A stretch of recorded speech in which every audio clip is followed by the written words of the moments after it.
Hi everybody, in this video we are going to discuss about how we can retrieve an element at a position.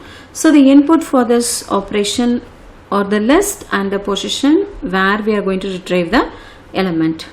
So if we are given a doubly linked list like this and if we give the position as 3, then we expect the code to return the value 19 which is present in that position 3.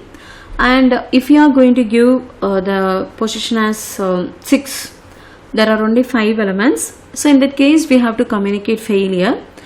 Since we are returning the data in the linked list and there is no guarantee that the data will be always positive, even -1 can be part of the data itself. We cannot use the return value for indicating the failure.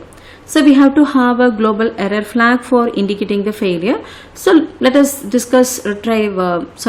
declare retrieve error flag in the code and use it during the implementation.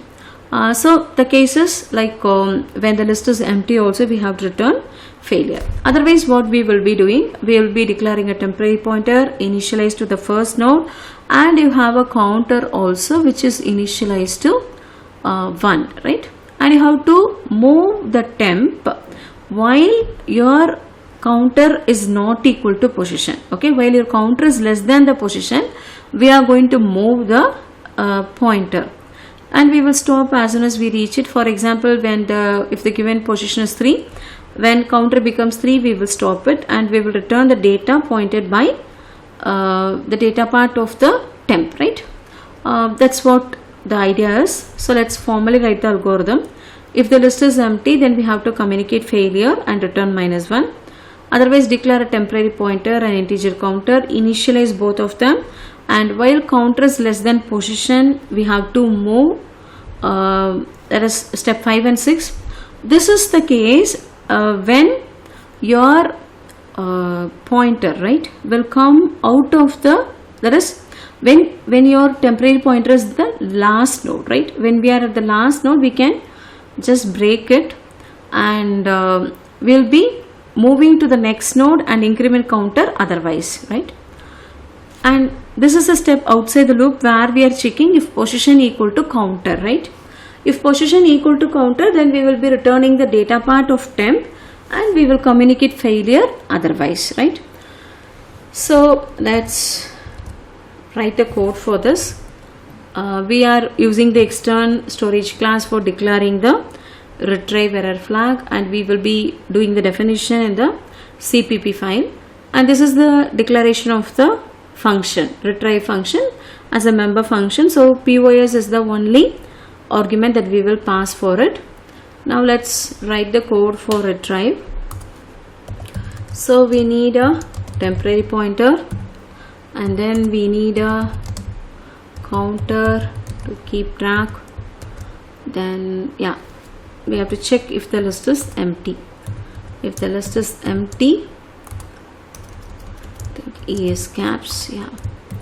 If the list is empty, then we have to set the retrieve error flag equal to true and return -1. Okay, so we have to initialize, we reset, not initialize, we have reset at the entry of the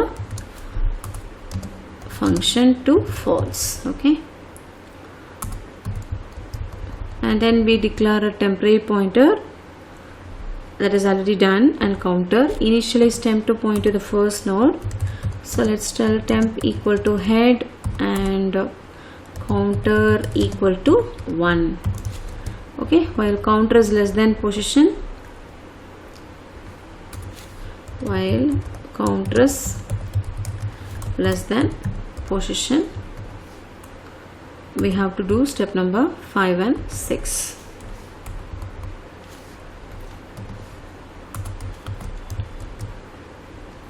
Here you will check if temp equal to tail, that is if you are in the last node, then you have to break the loop, otherwise you will be moving to the next node and increment the counter. Temp equal to temp next. Okay, temp equal to temp next, and you will be telling counter ++. Okay, and you are checking after coming out, you are checking if the position is equal to counter, right? Position, thus if you are at the position, wanted position, then you should return the data part of the node, right? So temp data and return, yeah, we have to return temp data, and you'll be communicating failure otherwise.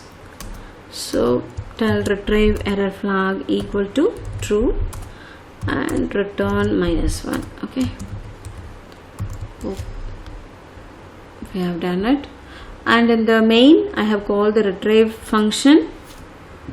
For value 1 I am calling it, and then I am checking if retrieve error flag is set. If it is set, we will print fail, otherwise we will be printing the element at T, right? Let's run the code and compile the code and check for errors. No errors. Okay, so when we run it, you see that I have given the position as 1. So at 1 we have got 11. Let me give the position as 2. Let's see. Yeah, element is at 3, and let's give position 3, 45. And if we give the position as 4, yes, failed. It is telling that the element, there is no element, right? We can give better cout messages. So the code will be shared in the GitHub. Thank you.